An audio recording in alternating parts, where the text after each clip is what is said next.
অন্তর্বর্তীকালীন সরকার যদি নিরপেক্ষ না থাকে তাহলে একটা নিরপেক্ষ সরকার দরকার হবে নির্বাচনের সময়।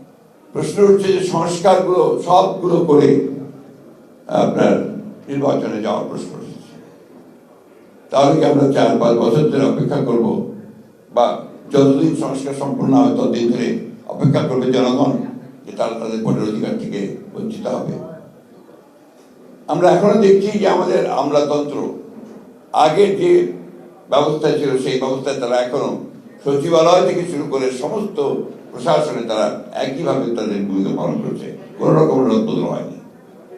বিশ্ববিদ্যালয়গুলোতে লেখাপড়া প্রায় বন্ধ হয়ে গেছে, স্কুল কলেজগুলোতে সেই ধরনের লেখাপড়া হচ্ছে না, স্বাস্থ্য ব্যবস্থা প্রায় ভেঙে পড়েছে। এগুলো অতীত থেকেই এসছে, এখন সেগুলো পরিবর্তনের এত অল্প সময় সম্ভব নয়, কিন্তু আমরা সেই পরিবর্তনগুলো চাই।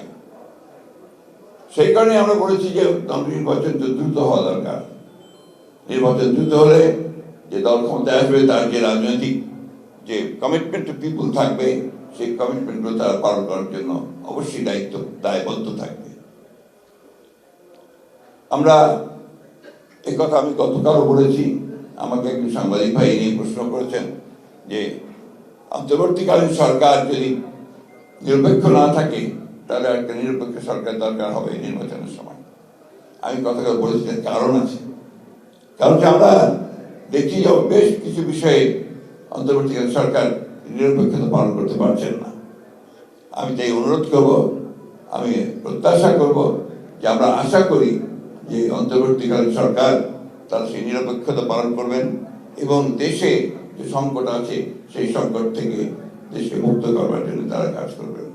আমরা আমাদের যারা একসাথে আন্দোলন করছিলাম, যুগপৎ আন্দোলন করছিলাম, আমরা 31 দফা কর্মসূচি দিয়েছিলাম। এখন যদি কোনো পরিবর্তন করতে হয় বা পরিবর্তন করতে হয় সেটাও সামনে আসতে পারে, কিন্তু ওটাকে সামনে রেখে কিন্তু আমরা এগোতে পারি। যে আমি মনে করি যে আমাদের এই ন্যূনতম যে সংস্কার রয়েছে নির্বাচন কেন্দ্রিক, সেই সংস্কারগুলো করেই আমাদের দ্রুত নির্বাচনের পথে যাওয়া উচিত এবং নির্বাচনের মধ্য দিয়ে যে সরকার বেরিয়ে আসবে তাদের দায়িত্ব হবে এখানে আপনার পুরোপুরিভাবে সেই সংস্কার যে কমিটমেন্ট আমাদের আছে, 31 দফা কমিটমেন্ট, সেই কমিটমেন্টকে বাস্তবায়িত করা, জনগণের প্রত্যাশাকে পূরণ করা।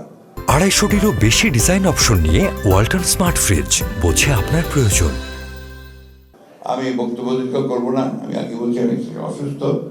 আমি শুধু এই কথাই বলতে চাই, আসাদের রক্তকে আমরা বৃথা যেতে দিতে পারি না, জুয়েলের রক্তকে আমরা বৃথা যেতে পারি না, সাইদের রক্তকে বৃথা যেতে দিতে পারি না।